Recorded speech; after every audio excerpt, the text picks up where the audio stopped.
बड़ी खबर ऑपरेशन सिंदूर को लेकर, जिस पर सीडीएस अनिल चौहान का बयान सामने आया है। मिलिट्री ऑपरेशन में हमेशा रिस्क होता है। अनिल चौहान ने कहा, बिना रिस्क के कोई भी ऑपरेशन नहीं होता। भारत न्यूक्लियर ब्लैकमेलिंग बर्दाश्त नहीं करेगा। आतंकियों को किसी भी हालत में नहीं छोड़ेंगे।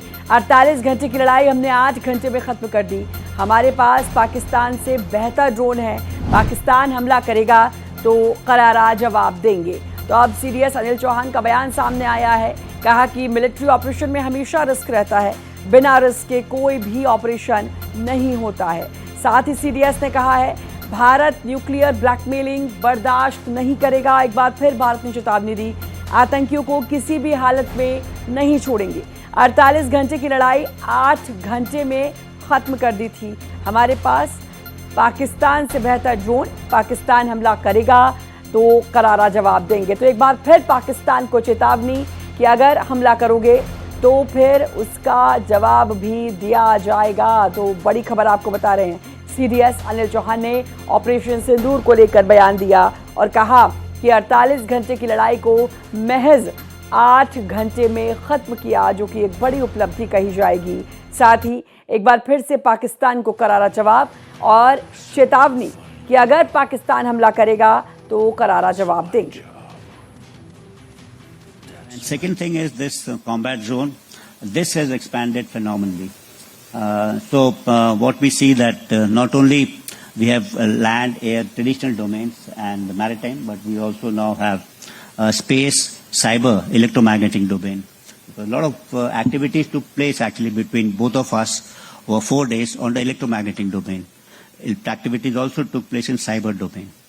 We also had a lot of activities in the domain of perception management, information war, or maybe you can call it cognitive warfare, in which the mindscape, shaping the mind of the people, is more important than the landscape, what happens on land, etc. We also saw the expansion of battle space of the traditional domains.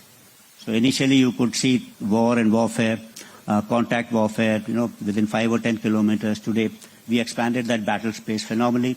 When we see the whole length and breadth of Pakistan could be under coverage of India's weapon systems, not for any other ranges, but very, very deliberate precision strikes.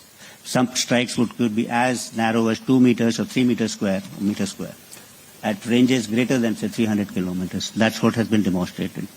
Because it's very difficult for the opposition to actually devise a system to guard against it or to hit against it unless he's synchronized his systems in a very, very effective kind of a manner. So it's like I said, ultimate non-linearity and expansion of battle space. So it will also probably, maybe we'll have to think of large platforms like large ships, tanks, etc., because these become very vulnerable. And your planning and preparation. तो सुना आपने CDS Anil Chauhan को, जिन्होंने कहा कि 48 घंटे की लड़ाई को महज 8 घंटों में खत्म किया, जो कि भारत की बड़ी उपलब्धि। पाकिस्तान को एक बार फिर चेतावनी, अगर हमला किया तो बर्दाश्त नहीं करेंगे। रमेश हमारे साथ, हमारे संवाददाता दिल्ली से जुड़ चुके हैं। रमेश का सीधा रुख करेंगे। रमेश, एक और बड़ी बात कि 48 घंटे की जो लड़ाई थी, वो जो ऑपरेशन था, वो महज 8 घंटे में पूरा किया है। ये बड़ी उपलब्धि है और पाकिस्तान को बार बार चेतावनी अब भारत दे रहा है कि अब किसी भी हाल में कोई भी आतंकी हमला भारत बर्दाश्त नहीं करेगा।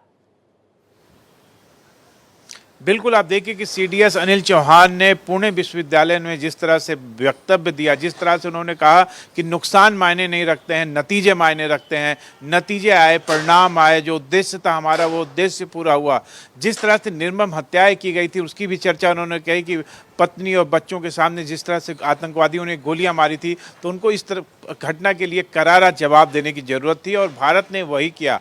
ऑपरेशन सिंदूर के माध्यम से पूरे विश्व को पता चला कि भारत अब घर में घुसकर हमला करेगा, आतंकी इस तरह के जो हमले होते हैं उसके ठिकानों को नेस्तो नाबूद करेगा।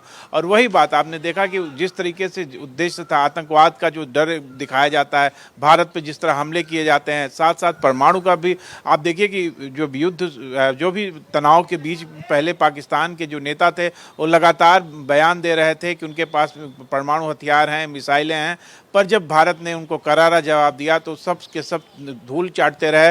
भारत के ड्रोन के जो उन्होंने ड्रोन भेजे उसको ड्रोन सिस्टम को दिया, भारत का जो एयर सिस्टम था, सारे चीज़ों से आप देखिए कि किस तरह से उनके सारे हमले को नेस्तो नाबूद किया भारत ने। तो कहीं ना कहीं भारत के इस हमले से, इस करारे जवाब से पूरे विश्व को भारत की ताकत की पहचान मिली है। और यही आप देखिए कि संघ के प्रमुख मोहन भागवत ने ही कहा था कि अगर आपके पास शक्ति है, ताकत है, तो उसका प्रदर्शन होना चाहिए, सिर्फ रखने के लिए हथियार नहीं है। इनको प्रदर्शन भारत ने किया और यही आज पूरे विश्व को बताया जा रहा है। पूरे विश्व में ये पूरा विश्व जान रहा है कि किस तरह भारत ने आतंकवादी हमलों का मुंहतोड़ जवाब दिया और साथ साथ उनके ठिकाने को एकदम से जवाब बर्बाद भी कर दिया। दिया। और एक बात जो आप बहुत अच्छी तरह से समझ भी रहे होंगे, भारत बार बार एक बात कह रहा है कि ऑपरेशन सिंदूर जारी है, यानी कि अभी भी अब लगातार आतंक के खिलाफ हम लड़ेंगे और मुंहतोड़ जवाब देंगे। ऑपरेशन सिंदूर जारी है मतलब आतंकियों को मारना है, उनको मुंहतोड़ जवाब देना है। और आतंकिस्तान यानी कि जो पाकिस्तान उनको पनाह देकर बैठा है, उसको भी ये मुंहतोड़ जवाब देना है। और सीधी सीधी ये चेतावनी है कि अब आतंकियों के पनाहगार बनना बंद कर दीजिए।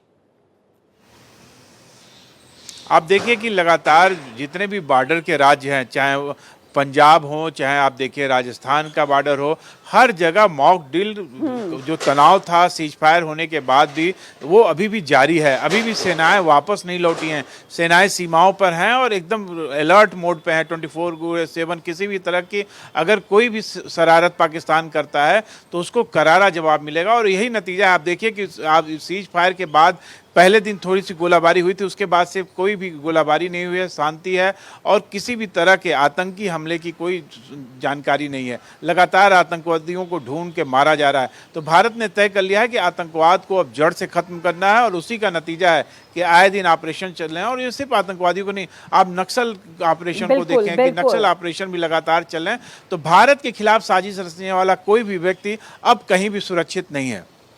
बिल्कुल, और ये सीधा सीधा संदेश है। नक्सलवाद का भी आपने जिक्र किया और उसको लेकर अमित शाह बार बार कह चुके हैं 2026 तक उसका खात्मा करना है और बहुत तेजी से इस पर काम भी चल रहा है। रही बात आतंकियों की, तो अब भारत बिल्कुल तैयार है आर पार की लड़ाई के लिए और आतंकियों को मुंहतोड़ जवाब भारत देकर रहेगा और लगातार दे रहा है। बहुत बहुत शुक्रिया आपका तमाम जानकारी देने के लिए रमेश।